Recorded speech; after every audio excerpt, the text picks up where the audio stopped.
Salup lamang ng 30 segundo ang buwong imbakan ng armas sa kanlurang Phnom Penh ay naging nagliliyab na impyerno na nagsimula ng isang marahas na chain reaction sa buong Indochina.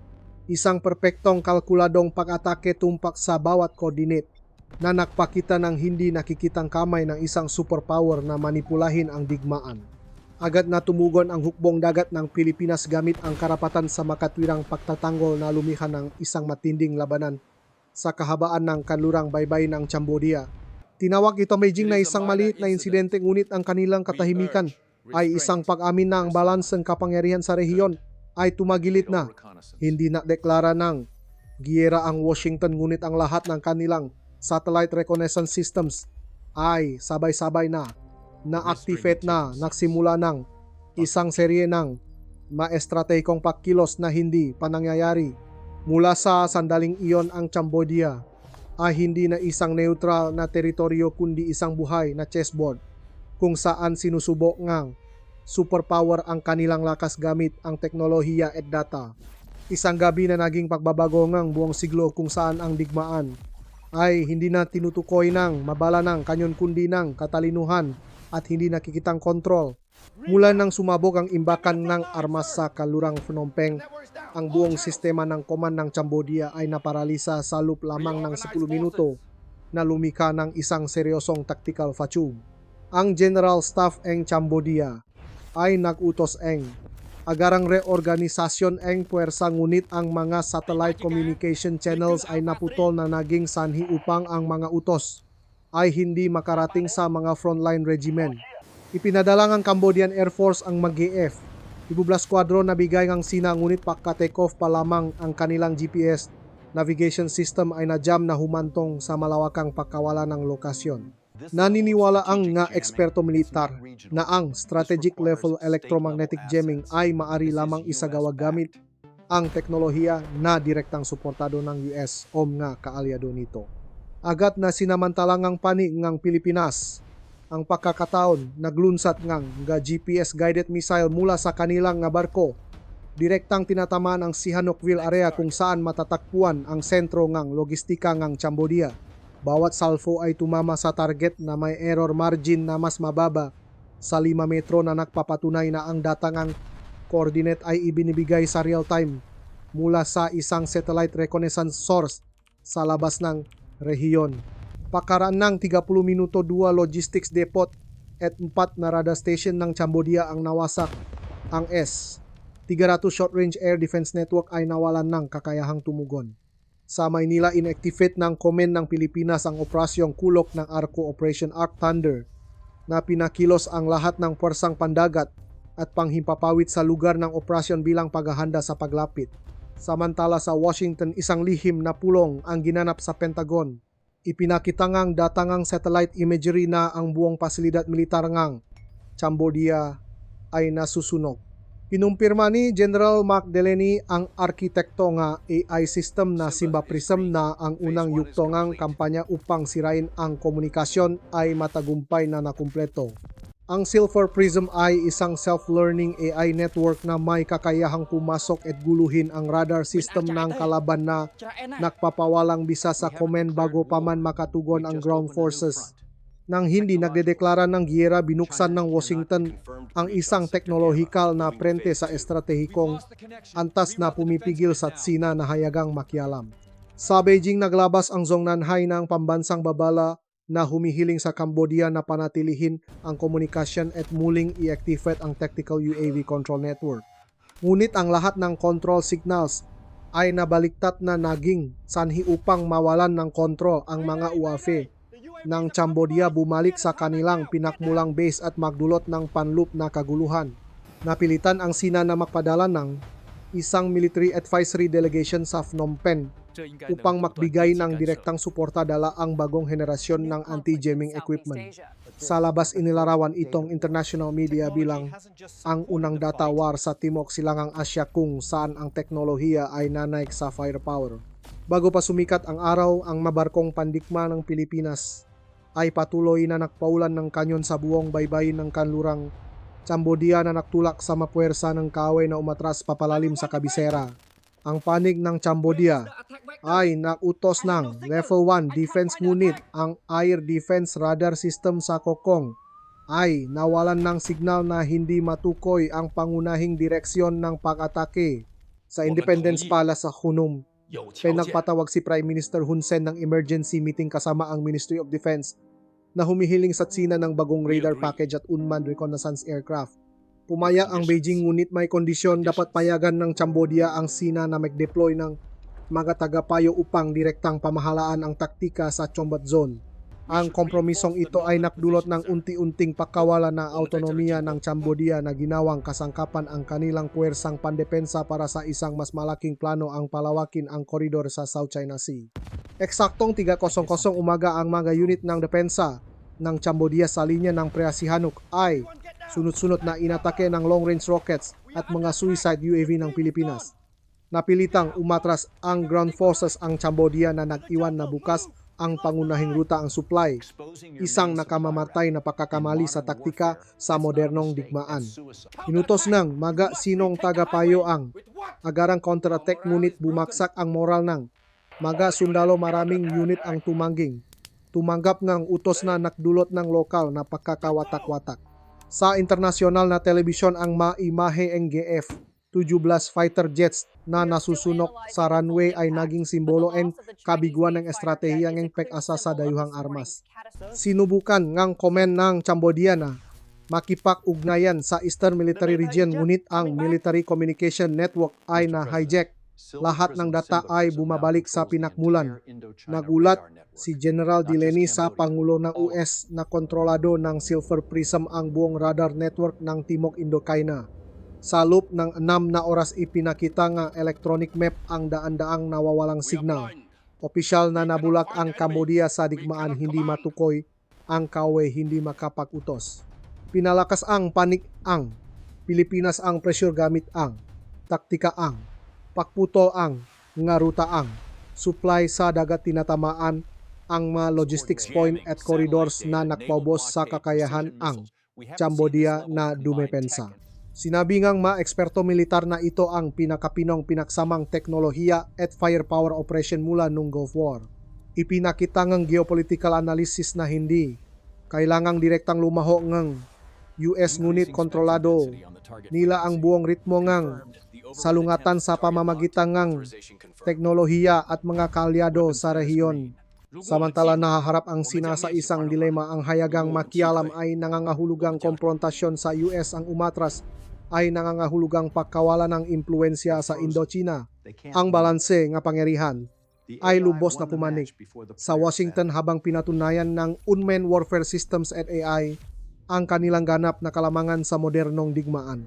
Sa Phnom Penh ang convoy ng self-propelled artillery ng Cambodia ay inutusang bumalik upang protektahan ang kabisera habang ang tao ay nagsimulang magprotesta sa mga lansangan laban sa giyera.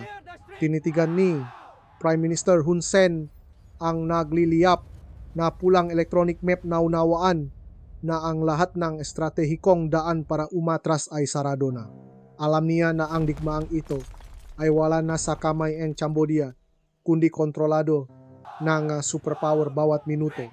Sa gitna ng kadiliman ng electronic map, unti-unting nangamatay ang signal sumisimbolo sa pagbaksak ng isang bansa na naipit sa pandaigdigang laro ng kapangyarihan. Matapos ang pagkatalo sa Sihanoukville, napilitan ang Cambodia na i-activate ang planong Indochina Shield na muling ipuwesto ang lahat ng natitirang air defense forces sa paligid ng Phnom Penh. Iminungkahi nga sinong eksperto ang pag-deploy ng deep defense tactics gamit ang suicide UAV bilang unang layer ng tugon at long-range artillery bilang pangalawang harang. Gayunpaman dahil paralisado ang infrastrukturang radar, na putol ang koordinasyon sa pagitan ng unit, bawat lugar ay naging isang independenteng combat point walang kontrol. Yumiling ang General Staff Cambodia sa Tsina ang karagdagang Balang Canyon at Beidou navigation system ngunit ang lahat ng signal kam satellite ay pinakialaman kam Sinfa Prism. Tahimik ang Washington ngunit ipinakita ng signal ng data na ang AI network ng US ay nagpapanatili ng tuloy-tuloy na electronic pressure sa buong airspace ng Indochina. Sa loob ng 4 na oras nawala ang 60% ng network defense capability ng Cambodia hindi na mapanatili ang chain of command sa pagitan ng sentral na pamahalaan at mga frontline base. Ang panig ngang Pilipinas ay nakdeploy ngang dagdag na 2 brigada ngang marines na lumalapit sa baybay ng Preah Sihanouk habang gumagamit ng high altitude reconnaissance UAVs upang walisin ang mapotensyal na defensive area. Ang mga UAV na ito ay nagpapadala ng real-time data pabalik sa command center sa Maynila kung saan sinusuri ng AI algorithm ng US hinuhulaan at ginagabayan ang counterfire. Bawat pag-atake ng Pilipinas ay tumatama sa target sa loop ng 3 metro na naging dahilan upang ang Cambodia ay ganap na hindi makatugon ng mabilis sa taktika. 3 araw makalipas ang military supply line mula Phnom Penh patungo sa linyang depensa sa baybayin ay opisyal na naputol na ginawang mga nakahiwalay na kumpol na walang supply ang buong frontline force. Sinubukan ng Sina na makbukas ng logistics corridor sa pamamagitan ng Laos upang ihatid ang mga supply sa daungan ng Sihanoukville, ngunit ang huling rutang pandagat na ito ay hinarang ng hukbong dagat ng Pilipinas gamit ang mga anti-ship missile at airstrike. Habang tumitindi ang labanan, nagpadala ang Beijing ng isang protest note sa United Nations. Inaakusahan ang US ng hindi direktang pakikialam ngunit walang may pakitang konkretong ebidensya. Ayon sa mga US defense expert, ang Tisina ay natrap sa isang 3 layer na limitasyon: hindi makaatake, hindi makaatras, hindi hayagang makaamin ng pagkatalo. Sa Pentagon, inihayag ni General Delaney ang paglipat sa fase 2 ng Operasyong Simba Prison Digital Siege na nagpapawalang bisa sa lahat ng control signals ng UAV ng kalaban. Sa magdamag, hihit sa 120 reconnaissance UAV sa Nganamat-Sina, ang nawalang na control signal paikot-ikot na lumipad bago bumagsak sa gubat ng Ngana Indochina. Nawalan ng kakayahan ang Cambodia na makmonitor sa malayo na nangahulugang ang depensa ay ganap na naging pasibo laban sa matumpa na pag-atake ng Pilipinas. Kasabay nito, naitala ng internasyonal na media ang serye ngang protesta sa Phnom Penh. Hinihiling ng mamamayan na itigil ang giyera at wakasan ang pag-asa sa Beijing. Ang pampulitikang pressure sa loop ngang bansa ay nakpahina sa moral ang masundalo. Maraming unit ang humiling na umalis sa frontline upang protektahan ang kanilang mapamilya at komunidad. Iminungkahi nga sinong tagapayo ang PEC deploy ngang taktikang night response gamit ang mga satellite control suicide UAVs upang atakihin ang nga barko ngang supply ngang Pilipinas. Inilunsad ang operasyon sa hating gabi. 3 goal. 131 suicide UAVs ang umalis mula sa Srevin, lumilipat ng mababa sa 200 meter upang iwasan ang radar ng kalaban. Nang 10 kilometer na lang ang layo mula sa target, sabay-sabay na sumabog ang lahat ng UAV sa himpapawid dahil sa defense laser beam na Iron Beam na ibinigay ng US sa Pilipinas. Ang malarawan ng nabigong counter-attack ay kumalat sa buong mundo na naglagay sa Sina sa isang ganap na pasibong posisyon kapwa sa taktika at impormasyon. Sa Beijing, nagkaroon ng emergency meeting ang Military Commission. Maraming general ang humiling ng isang komprehensibong cyber counter-attack upang mabawi ang control sa digital battlefield. Nang gabing iyon, inilunsad ang Operasyong Shadow Recovery, isang malakihang electronic counter-attack na naglalayong ay disable ang Silva Prism system ng US. Ang mga data center sa Cambodia, Laos at Pilipinas ay sabay-sabay na nakatanggap nga signal ng pag-atake sa anyo ngang malware na nagdulot ng pagkaantala sa sistema ngang telekomunikasyon sa rehiyon. Agad na tumugon ang panig ngang US inactivate ang Quantum Reflection Shield, isang bagong teknolohiya na kayang baluktutin ang daloy na data lumikha ng mapekeng radar illusions. Kinumpirma nga ininyero ngang Pilipinas na ang defense system ay ginawang virtual traps ang mga pekeng signal ngang radar na naging sanhi upang ang maraming UAV ngang kalaban ay bumaksak sa mga bakanteng lugar at mag-self-destruct. Inabot ng halos 12 oras ang Beijing bago napagtanto na ang lahat ng reflected radar signals ay peke. Sa oras na iyon, higit sa 40 UAVs na ang nawasak sa himpapawid. Ipinakita ng tactical analysis na ang US ay lumikha ng isang multi-layered electronic warfare model na ginagawang counter-trap ang bawat pag-atake ng kalaban. Sa Phnom Penh, natanggap ni Prime Minister Hun Sen ang ulat ng matinding pinsala. 70% ng infrastrukturang militar ay nawasa habang ang mamamayan ay patuloy na nagpo-protesta laban sa giyera. Ang mga unit ng artilerya ng Cambodia ay nawalan ng kumpletong komunikasyon na nakparalisa sa pambansang sistema ng depensa. Patuloy na nakpadala ang Sina ng ultimatum hinihiling na may counter-attack ang Cambodia upang protektahan ang karangalan ng alyansa. Ngunit ang gabinete ng Cambodia ay labis na nahati-kalahati, ay sumusuporta sa tigil-putukan ng kalahati, ay natatakot na putulin ng Beijing ang tulong pang-ekonomiya. Ang sitwasyon ay nagdulot ng ganap na krisis sa gobyerno.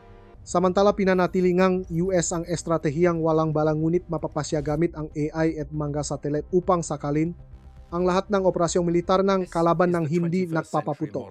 Inilarawan ito ngang nga NATO strategic expert bilang ang modelong ningmaan sa ika-21 siglo kung saan ang tagumpay ay natutukoy ng data hindi ng firepower. 3 araw makalipas ang radar sa South China War Zone ay ganap na nawalan ng koneksyon. Ang mga reflected signals ay nagpakita ng kanilang sariling imahe, isang patunay ng ganap na pagkabigo. Inamin ni General C. Minghao, commander ng cyber operations ng Sina sa isang internal na ulat na ang larangan ng digmaan sa Indochina ay nasa ilalim ng kontrol ng US. Habang nakagawan ng impluensya ang mga superpower gamit ang teknolohiya, ang Cambodia ay naging takbuhan ng dalawang sistema ng kapangyarihan ngunit wala ng karapatang makpasya. Naunawaan ni Hun Sen na ang digmaan ay hindi na para manalo kundi para mabuhay upang pangalagaan ang anumang natitira sa pagitan ng dalawang malalaking alon ng mundo.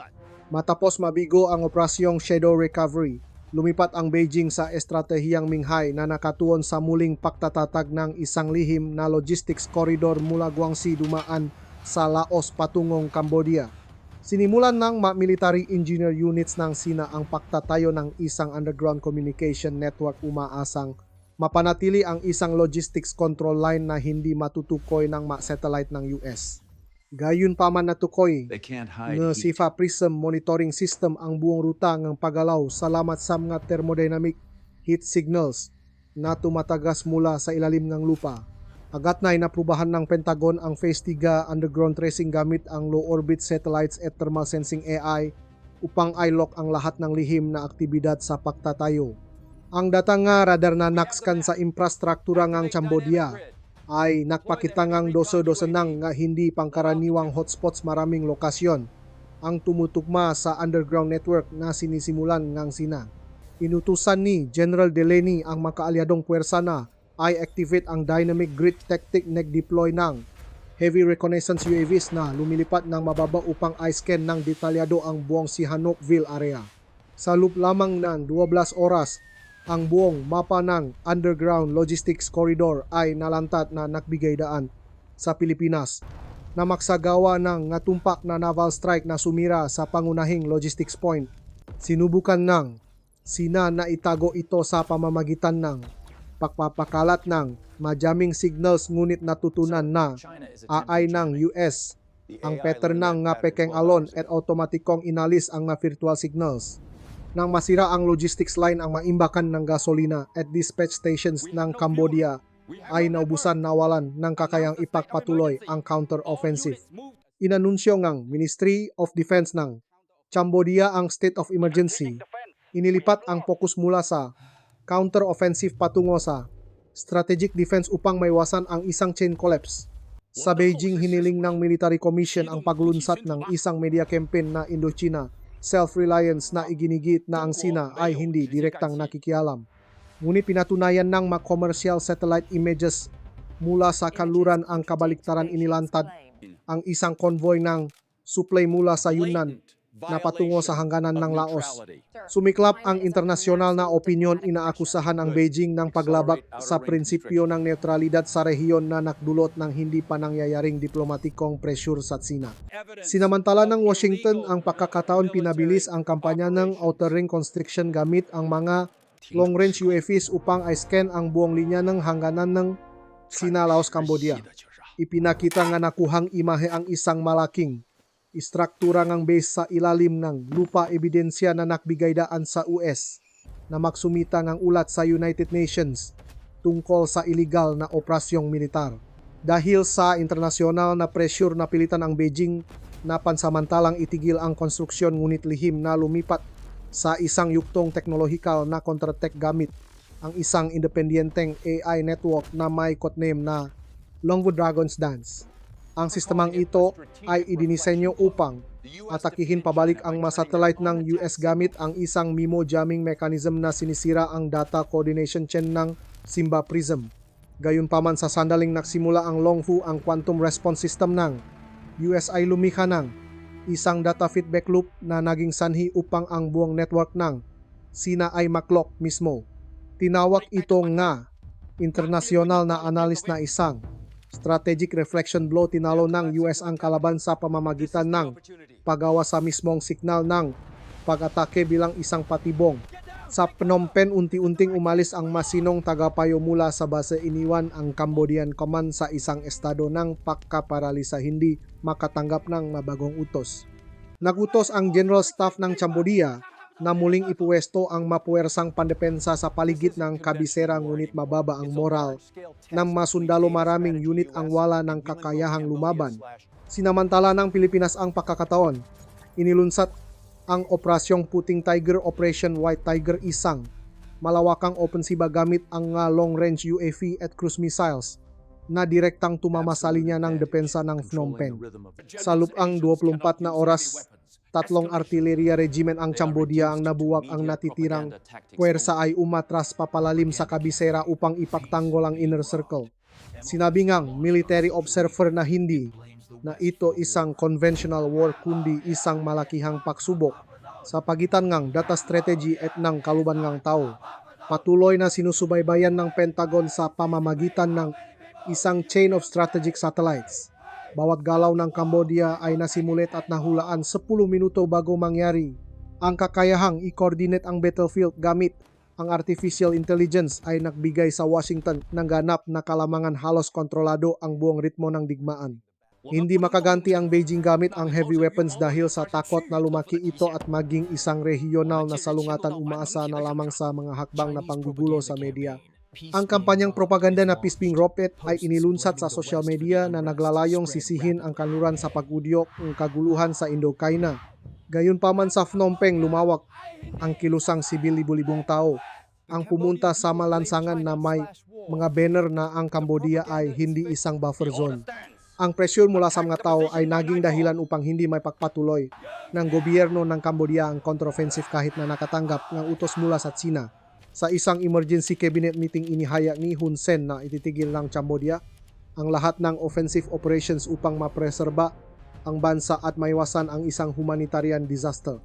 Nagpadala ang Beijing ng isang huling mensahe na nagbabantang ititigil ang tulong pinansyal kung hindi ipagpapatuloy ng Cambodia ang pakikipaglaban, ngunit nanatiling tahimik si Hun Sen.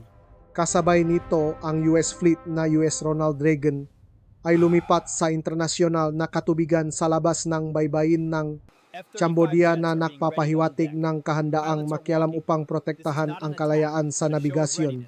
Ang impormasyong ito ay kumalat sa buong mundo na ginawang sentro ng komprontasyon sa pagitan ng dalawang superpower ang rehiyon ng Indochina.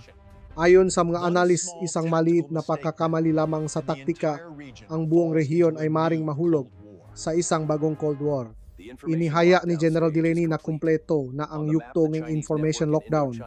Ang buong military network ng Sina sa Timog Indochina ay ganap na naisolate. Samantala sa Phnom Penh, lumitaw si Hun Sen sa pambansang telebisyon na nawagan para sa kapayapaan at inihayag ang pag-atras ng Cambodia para sa sangkatauhan. Natahimik ang buong bansa ang ilang segundo bago sumabog sa sigawan. Nagyakapan ang matao at umiyak. Itinuturing itong katapusan ang pinakamadilim na mga araw sa modernong kasaysayan. Nanatiling tahimik ang Washington, hindi nagdeklara ng tagumpay, ngunit naunawaan ng lahat ng analis na ang huling pag-atake ay nagsara na sa sitwasyon sa Indochina. Pagkatapos ng deklarasyon ng pag-atras ng Cambodia, agad na lumipat ang Pentagon sa yugto ng post-war monitoring. Pinanatili ang teknolohikal na kalamangan at katatagan sa rehiyon ng Indochina. Pumirma si General Delaney ng utos na i-deploy ang pinalawak na Silver Prism reconnaissance satellite na nag-scan sa buong espasyo mula sa South China Sea hanggang sa Gulf of Thailand sa real time. Ang fleet ng US Ronald Reagan ay nanatili sa posisyon sa labas ng baybayin ng Cambodia, handang tumugon kung may matukoy na senyales ng muling pagtatatak ng illegal na base militar ng Sina. Ang long-range reconnaissance UAVs ay patuloy na umikot sa internasyonal na airspace, kumukuha may electronic signals mula sa mga underground facilities at may ruta na transportasyon sa baybayin. Sa Beijing, nagdaos ngang isang espesyal na sesyon ang Military Commission. Inaamin na ang Operasyong Minghay ay nabigo at inutusan ang pag-alis ngang lahat ng technical advisors mula sa Cambodia. Isang bagong plano ang inilatak, containment framework, lumilipat mula sa kontrol militar patungo sa kooperasyong pangkalakalan at diplomasya sa rehiyon. Sinabi ngang, ma-eksperto na ito ay isang pansamantalang tactical retreat, ngunit kasabay nito ay isang pagsisikap na muling buuin ang impluensya gamit ang soft tools sa halip na puwersa. Samantala, nagsagawa ang Washington ng isang malakihang diplomatikong kampanya, pinatibay ang relasyong militar sa Laos at Vietnam sa pamamagitan ng bilateral security agreements. Ang estratehiyang Indo-China Stability Axis ay opisyal na pinaktibay na nagtatatak sa papel ng US bilang tagapanatili ng kaayusan sa rehiyon pagkatapos ng krisis sa Cambodia. Buong suportang NATO itinuturing itong epektibong modelo laban sa pagpapalawak na impluensya ng Sina sa Asya. Pinuring internasyonal na opinyon ang tagumpay na walang putok, kung saan pinalitan ng kalamangan ng artificial intelligence ang ngabalang ang kanyon na muling humubok sa mapangang kapangyarihan ng ika-21 siglo. Sa Phnom Penh, nilagdaan ni Prime Minister Hun Sen ang isang kautusan na buwagin ang komen ng operasyong militar. Inilipat ang buong budget militar sa muling pagtatayo at social welfare. Maraming base militar ang binuwak. Ang naimbakan ng armas ay salyado na hudyat ng ganap na pagtatapos ng panahon ng pag-asa sa dayuhang tulong. Mabilis na nagbuhos ng pondo ang mga internasyonal na organisasyon para sa muling pagtatayo. Tinutulungan ang Cambodia na ibalik ang infrastruktura at patatagin ang buhay pagkatapos ng digmaan. Sa aspetong militar, opisyal na nawalan ng kakayahan ang Cambodia na makipaglaban sa antas ng rehiyon, ngunit kapalit nito ay nakamit ang karapatang magpasya sa politika sa unang pagkakataon sa loob ng maraming dekada.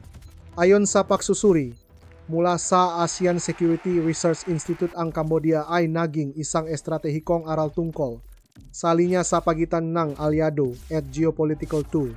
Tumugon ang Beijing sa pamamagitan ng pagpapalakas ng presensya sa kalakalan, pagtatayo ng bagong koridor pang-ekonomiya. Ngunit iniwasan ang anumang pahayag na may kinalaman sa militar. Tinawag ito ng analis na strategic silence period, isang yugto kung saan muling sinusuri ng mga superpower ang paraan ng pakikipag-ugnayan sa Timog Silangang Asya pagkatapos ng hindi direktang pagkatalo. Sa dagat na natili ang US fleet sa posisyong mapakbantay, pinapakita ang kakayahang mapanatili ang kontrol sa mahalagang ruta ng maritime nang hindi nakde-deploy ng combat forces. Bawat patrol ng USS Ronald Reagan ay itinuturing na isang paalala na ang modernong kapangyarihan ay itinatag sa pamamagitan ng teknolohiya, hindi sa bilang ng sundalo. Agad na muling inayos ng gabansa sa ASEAN ang balanse, pinalakas ang kooperasyon sa cyber defense at pagbabahagi ng data ng radar sa loob ng balangkas ng Southeast Asia Information Security Network. Ang mekanismong ito ay nagbigay daan sa rehiyon na mag-monitor sa sarili ng hindi umaasa sa sistema ng mga superpower na nagbukas ng konsepto ng digital neutrality sa estratehiyang militar. Sa Beijing, nagsagawa ang internal review. Ang mga eksperto militar inaamin na ang data battlefield ay isang larangan kung saan wala pa silang sapat na kakayahan upang makipagkompetensya. Iniulat ni General Xie Minghao na ang pagkatalo ay hindi nakmula sa kakulangan ng armas kundi sa pagmamali sa kakayahan ng AI ng US na umangkop sa tunay na larangan ng digmaan. Nagtapos ang ulat sa pangungusap, bawat imperyo ay matatalo kapag hindi na nila kontrolado ang tiwalang kanilang mas malilit na kasosyo. Sa Pentagon, ang strategic map ng Indochina ay nagpakita ng isang matatak na kulay berde, simbolo ng ganap na kontrol ng Silva Prism sa espasyo ng data. Inihaya ni General Delaney ang pagtatapos ng operasyon. Inilipat ang buong sistema sa defensive mode, ngunit pinanatili ang background monitoring upang maiwasan ang pagbawi mula sa panik ng Beijing. Inanunsyo ng US Department of State ang isang programa ng tulong pang-ekonomiya at teknolohiya para sa Cambodia binibigyang diin na ang napapanatiling kapayapaan ay umiiral lamang kapag ang data ay nasa kamay ng makatao. Samantala nanatiling tahimik ang media ang sinanaglabas lamang ng malabong mensahe na nanawagan para sa katatagan ng rehiyon at paggalang sa mga karaniwang interes. Sinabi ngang nga tagamasit na ang katahimikang iyon ay hindi pag-amin ng pakatalo kundi isang taktika upang mapanatili ang dangal sa gitna ng pagkawala ng posisyon sa rehiyon. Sa Phnom Penh, libu-libong tao ang naktipon sa Independence Square para sa isang seremonya ng pag-alala. May hawak na magputing banner na may nakasulat na pinipili namin ang kapayapaan. Walang musika ng militar, walang paradatanging ang tunok lamang ng nga kampana ng templo ang umaling-aungaw bilang paalala na ang digmaan ay hindi kailanman nagdudulot ng tunay na tagumpay. Kinumpirma ng huling pagsusuri mula sa UN Security Council na ang Cambodia ay ganap ng matatag. Ang linya ngang labanan sa Indochina ay bumalik sa isang estado ng balanse ng soft power. Sa aspetong geopolitical, muling pinaktibay ng US ang posisyon nito bilang coordinating power habang napilitan ang Sina na lumipat sa isang modelo ng impluensya na nakabatay sa sibilyan. Ang rehiyon ng Timog Silangang Asya ay pumasok sa isang yugto pagkatapos ng salungatan kung saan ang maliliit na bansa ay may hawak na papel na tagapamagitan sa pagitan ng dalawang pandaigdigang sentro ng kapangyarihan. Sa Washington, tinapos ni General Delaney ang kanyang huling ulat sa mga salitang hindi kailangan ng kaluwalhatian, kailangan lang ng kaayusan na alam ang limitasyon. Iyon ang mensahe ng pagtatapos ng kampanya at kasabay nito ang bagong estratehikong pahayaeng panahon ng digmaang artificial intelligence. Sa Beijing, binalot ng hamok ang Zhong Nanhai sa gabi. Tahimik na nakaupo ang maheneral na pagtatanto na ang lakas ng teknolohiya ay hindi makapagliligtas kapag ang tiwala ng mga aliado ay sira na. Sa labas ngang baybayin ng Cambodia, unti-unting umatras ang US fleet patimok, iniwan ang isang tahimik na dagat ngunit puno pa rin ng nalihim na signal ng pagbabantay.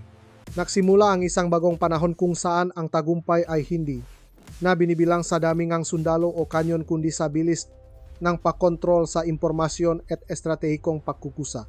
Nagsara na ang kampanya sa Phnom Penh, ngunit ang estratehikong epekto nito ay patuloy na kumakalat sa buong Indochina. Muling hinuhubog ang istruktura ng kapangyarihan sa rehiyon gamit ang teknolohiya at data. Hindi kinailangan ng US na magpaputok. Ginamit lamang ang artificial intelligence at satellite networks upang sakalin ang buong chain of command ng kalaban sa real time. Nawalan ng kontrol ang Sina sa larangan ng digmaan na pilitang umatras ng tahimik. Tinatanggap ang unang pagkatalo sa larangan ng electronic warfare sa antas ng rehiyon. Ang Cambodia ay naging isang klasikong halimbawa ng digmaan sa ika-21 siglo kung saan ang isang maliit na bansa ay ginawang chessboard sa pagitan ng dalawang superpower. Ang tagumpay ay napunta sa panig na nakmamay-aring data, hindi sa panig na nakmamay-aring malalakas na armas na nakmamarka ng isang pandaigdigang estratehikong pagbabago. Ang Pilipinas pinatibay ang posisyon sa rehiyon salamat sa alyansa sa teknolohiya na naging nangungunang linya ng depensa sa network ng pagbabantay sa Timog Silangang Asya. Napanatili ni Hun Sen ang soberanya sa pamamagitan ng desisyong umatras, ipinagpalit ang madugong larangan ng digmaan para sa larangan ng diplomasya, ang pinakamahalagang pagbabago sa politika sa loob ng maraming dekada. Ipinakitang tactical analysis na ang lakas ay wala na sa firepower kundi sa kakayahang sakupin ang espasyo ng impormasyon at mabilis na tumugon batay sa data. Ang Sinfa Prism ay itinuturing na simbolo ng modernong digmaan, isang kasangkapan na nagpapabago ng sitwasyon ng hindi nangangailangan ng masundalo, hindi kailangang magdeklara ng giyera, kailangan lang kontrolin ang signal. Napilitan ang Beijing na ilipat ang estratehiya mula sa komprontasyong militar patungo sa impluensyang pang-ekonomiya na nagbubukas ng isang panahon ng pagtitimpi at muling pagsusuri sa buong istruktura ng kapangyarihan sa Asya. Pinaktibay ngang Washington ang ganap na kalamangan sa espasyo ngang data, ginawang test site ang Indochina para sa modelo ngang pandaigdigang digmaang AI. Nagbigay ng konklusyon ang mga analis ng NATO, hindi lamang ito labanan ng teknolohiya kundi ang mapanang politika ng hinaharap. Ang tagumpay ngang US ay walang pangalang ngang pananakop kundi isang tagumpay sa kakayahang humubok ngang kaayusan ng hindi ipinapakita ang firepower. Para sa Cambodia, naksarang digmaan na may isang madugong aral ang pagkawala ng soberanya. Ay hindi kapak natalo sa labanan kundi kapak hinayaan mong iba ang makbigay kahulugan sa kapayapaan. Sinabi ni Hun Sen sa huling pagpupulong maaring makbigay ngang armas ang nataw ngunit walang sinuman ang maaring magbigay ngang tiwala. Iyon ang pinakamaikling buod ng salungatan kung saan inilantad ng lakas ng teknolohiya ang limitasyon ng kapangyarihang pampulitika.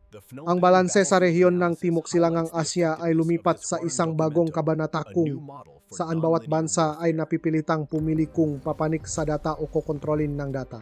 Naksara na ang larangan ng digmaan sa Phnom Penh ngunit naging isang huwarang dokumento para sa bawat akademya militar, isang patunay ng panahon ng non-linear warfare. Sa bagong strategic map, hawak ng US ang papel na koordinator, kailangang ayusin ng Sina ang kanilang bilis habang hinahanap muli ng Cambodia ang autonomiya sa kapayapaan.